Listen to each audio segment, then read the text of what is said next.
Rasulullah, salamun alaik ya rafi'a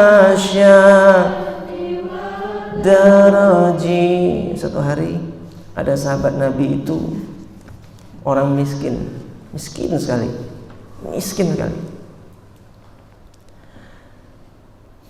Tapi orang miskin itu punya gawe.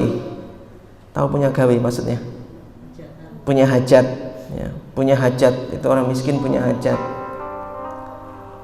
Dia anak putrinya akan menikah. Anak putrinya itu akan menikah. Tapi rumahnya kecil, rumahnya sempit. Maka dia hias rumahnya itu dengan sangat sederhana, hanya dari tali temali, kain gandum itu, untuk menghiasi rumahnya. Ini orang miskin ini, sahabat Nabi ini sudah nggak punya istri, punya anak perempuan yang sudah tidak punya ibu. Jadi dekatnya cuma sama bapaknya, ayahnya, sahabat Nabi ini. Maka untuk di hari pernikahannya itu, sahabat Nabi yang miskin ini ngundang tetangga-tetangganya, saudara-saudaranya diundang untuk hadir di pernikahannya anak putrinya itu. Makanannya apa? Sederhana makanannya, mungkin ala kadarnya. Akhirnya bapaknya itu minder, anaknya hari berbahagia, hari senang, hari pernikahan, tapi keadaannya begini, rumahnya begini, hidangannya seperti ini, hiasannya hanya dari tali-tali gandum. Bapaknya nangis di depan anaknya itu, bilang begini, "Nak, sabar ya nak, kalau tidak ada orang yang datang ke pernikahanmu,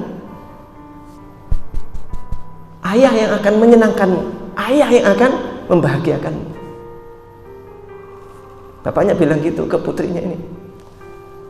Di hari H pernikahan itu tidak ada satupun orang datang, hanya sedikit sekali yang datang, hanya tetangga kanan kiri yang jadi panitia.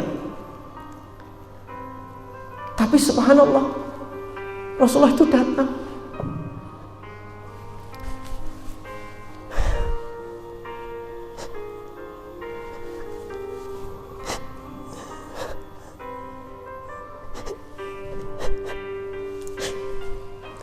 Rasulullah mau datang ke pernikahan sahabatnya yang seperti itu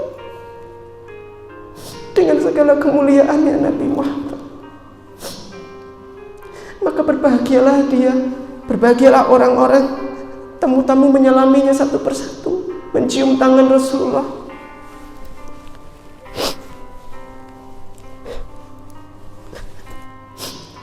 Sahabat yang miskin tadi menyalami Rasulullah, mencium, berkata, "Terima kasih ya Rasulullah, engkau mau datang." Rasul persilahkan duduk, lalu berkata orang itu, "Ya Rasulullah, andaikan aku mampu, aku undang semua orang yang ada di dunia ini.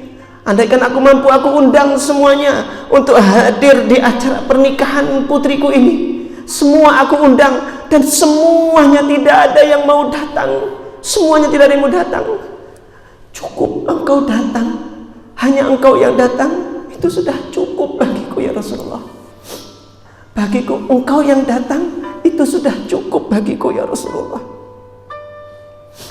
Alangkah bahagianya itu sahabat Nabi ketika didatangi oleh Rasulullah.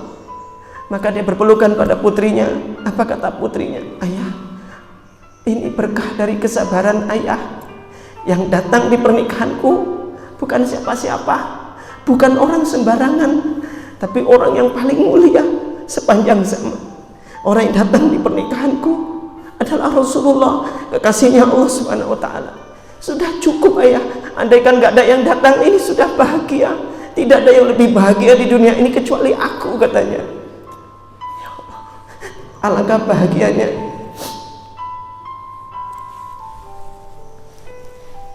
Andai kita bisa berjumpa dengan Rasulullah, andaikan kita semua itu ada cinta kepada Rasulullah, karena pasti Rasulullah akan datang kepada kita.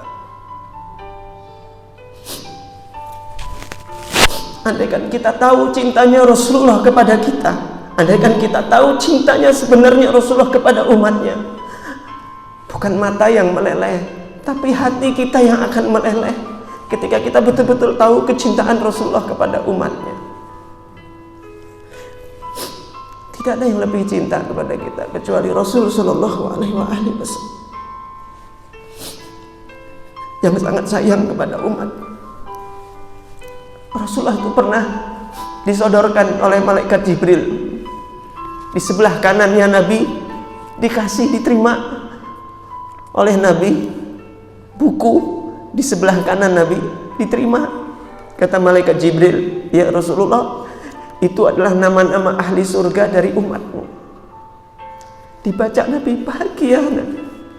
Begitu malaikat Jibril menyodorkan sebuah kitab, Jibril berkata, ya Rasulullah, itu adalah nama-nama ahli neraka dari umatmu yang akan masuk neraka.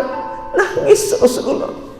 Umatku ada yang masuk neraka, nangis Rasulullah. Pingsan Rasulullah melihat ada nama-nama umatnya yang masuk ke dalam neraka. Betapa Rasul itu inginnya semuanya itu masuk surga. Gak ada catatan sebelah kiri. Adanya pengennya Rasulullah itu sudah semuanya masuk ke dalam surganya Allah Subhanahu wa Ta'ala. Itu yang diharapkan Rasulullah. Maka Rasulullah itu dengan sabar di hari kiamat nanti satu persatu umatnya akan disyafaati oleh Nabi Muhammad Sallallahu Alaihi Wasallam. Satu persatu umatnya akan diselamatkan Nabi Muhammad, sampai yang imannya walau seberat biji sawi, biji zarah. Bahkan sampai ada yang umatnya ini hanya pernah mengucapkan kalimat La ilaha illallah Muhammadur Rasulullah, akan disyafaati oleh Nabi Muhammad Sallallahu Alaihi Wasallam. Itulah Rasul Sallallahu Alaihi Wasallam.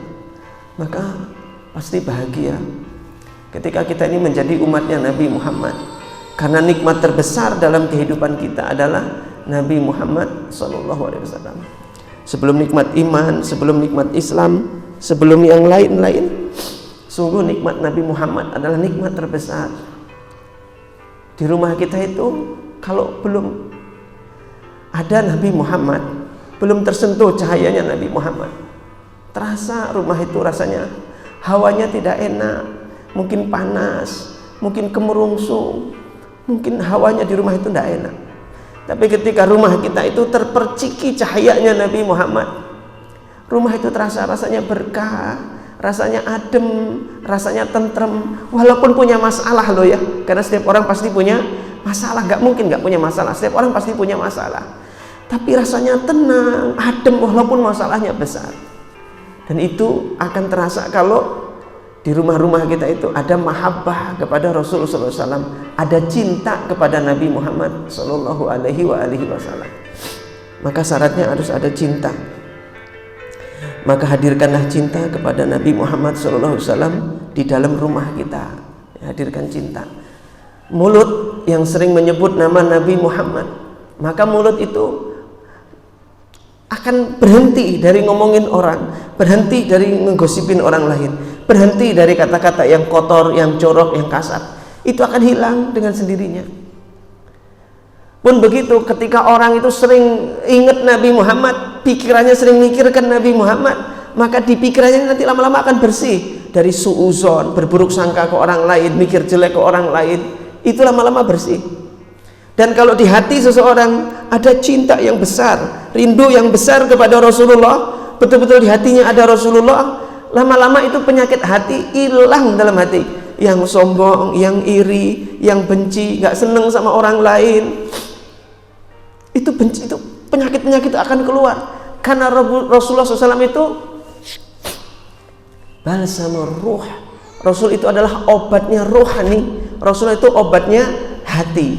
Maka kalau di hati kita itu ada Rasulullah, ada kerinduan, kecintaan ke Rasulullah, itu lama-lama penyakit hati akan pergi dari hati kita. Maka sebaik-baik obat hati itu mengingati Rasulullah, mencintai Rasulullah, merindukan Rasulullah SAW. Nanti ada hilang itu penyakit-penyakit. Tak mungkin di hati kita kalau ada Rasulullah, ada penyakit lain itu gak mungkin. Karena Rasulullah itu obat dari segala macam penyakit ya, obat dari jasmani maupun rohani. Rasulullah itu obat jasmani dan rohani.